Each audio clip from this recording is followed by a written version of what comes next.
महाराष्ट्राचा आवाज, आपल्या हक्काचा। इस बड़े डिजिटल दुनिया में हर बिजनेस की एक कहानी है जो सुनाई जानी बाकी है। THRM में हम आपके डिजिटल सपनों को हकीकत में बदलते हैं। सोशल मीडिया से लेकर वेबसाइट्स तक, SEO से लेकर गूगल माई बिजनेस तक, हम आपकी ऑनलाइन प्रेजेंस मैनेज करते हैं, वो भी ऐसे प्राइसेस में जो आपकी जेब पर भारी ना पड़े। उल्लासनगर से लेकर फोर्ट मुंबई तक हम आपके डिजिटल सफर में आपका साथ देंगे। हमारे साथ जुड़िए और अपने बिजनेस को डिजिटल युग में फलते फूलते देखिए। THRM डिजिटल मार्केटिंग एजेंसी, जहां से आपका डिजिटल सफर शुरू होता है। नवा आवाज महाराष्ट्र न्यूज चॅनल मध्ये आपले स्वागत आहे। तर पाहूया आजच्या महत्त्वाच्या काही घडामोडी। उल्हासनगर महापालिकेच्या प्रभाग क्रमांक 12 मधील वडुलगाव पुलासमोरील अर्धवट रस्त्याचे काम तात्काळ सुरू करावं, अन्यथा आमरण उपोषणाचा इशारा सामाजिक कार्यकर्ते शिवाजी रगडे यांनी महापालिकेला दिलाय। संबंधित ठेकेदाराकडून मागील 1 वर्षापासून अर्धवट रस्ता सोडून गेलाय, त्यामुळे विद्यार्थी, नागरिक आणि वाहन चालकांना नाहक त्रास सहन करावा लागतोय। याविषयी माजी नगरसेवक सविता रगडे, सामाजिक कार्यकर्ते शिवाजी रगडे, गजानन शेळके हे उल्हासनगर महापालिकेला वारंवार पत्रव्यवहार बैठका घेऊनही कळवत आहे, तरीही महापालिका गांभीर्याने हा विषय हाताळताना दिसत नाही।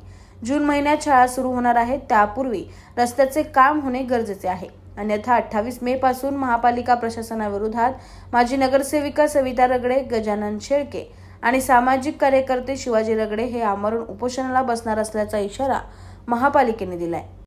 पॅनल क्रमांक 12 वडळगावला जोडणारा हा जो रस्ता आहे, हा ठेकेदाराने 1 वर्षाच्या अगोदरच या रस्त्याचं खोदकाम यांनी केलं होतं। हे शेजारी आपण जे बघताय, गावकऱ्यांची मागणी होती की जेवढा पूल आहे कमीत कमी दोन गाड्या जातील एवढा तरी रस्ता असावा, कारण सेंट जोसेफ शाळा आहे ज्याच्यामध्ये 3 ते 4 हजार विद्यार्थी शिकतात। वडळगावची लोकसंख्या जर बघितली तीही 3 ते 4 हजाराच्या आसपास लोकसंख्या आहे आणि हा एकमेव पूल आहे, कारण दुसरा पूल हा जर्जर अवस्थेमध्ये आहे। हा रस्ता एकदाच होणार आहे, तर प्रॉपर पद्धतीने झाला पाहिजे अशी गावकऱ्यांची मागणी होती।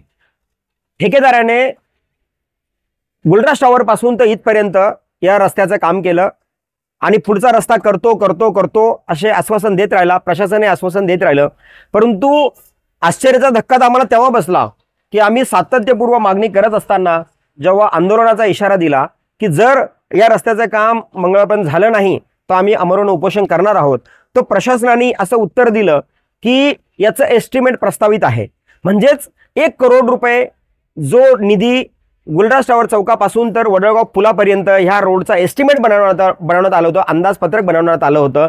तर मग आता प्रश्न निर्माण होतो का मग ते अंदाजपत्रक चुकीचं होतं का, आणि जर समजा हे काम त्याच्यामध्ये बसत नव्हतं मग ठेकेदाराने हा रोड का खोदला, म्हणजेच यामध्ये मोठा भ्रष्टाचार झालेला आहे। या भ्रष्टाचारामध्ये जी लोक लिप्त आहेत यांच्यावर आता कारवाई होणं गरजेचं आहे, कारण 1 करोडचं बिल निघालंच कसं काय। मग जे शहर अभियंता होते की जे कोणी त्या यंत्रणेमध्ये इन्व्हॉल्व होते, मग तुम्ही न पाहता ते बिल काढलं कसं काय, ठेकेदार बिल घेऊन गेला कसं काय, आणि ह्या रोडची जबाबदारी कुणाची।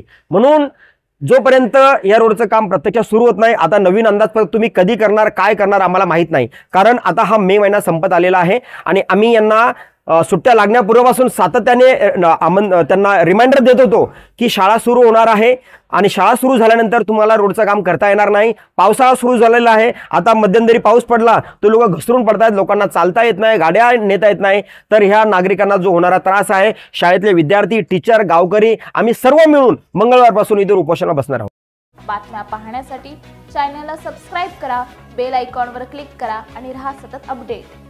तुमच्या परिसरातील काही घडामोडी किंवा समस्या असतील तर आमच्या वृत्तवाहिनीला संपर्क करा आणि तसेच सतत अपडेट राहण्यासाठी आमच्या वृत्तवाहिनीला सबस्क्राइब करा आणि बेल आयकॉन दाबायला विसरू नका।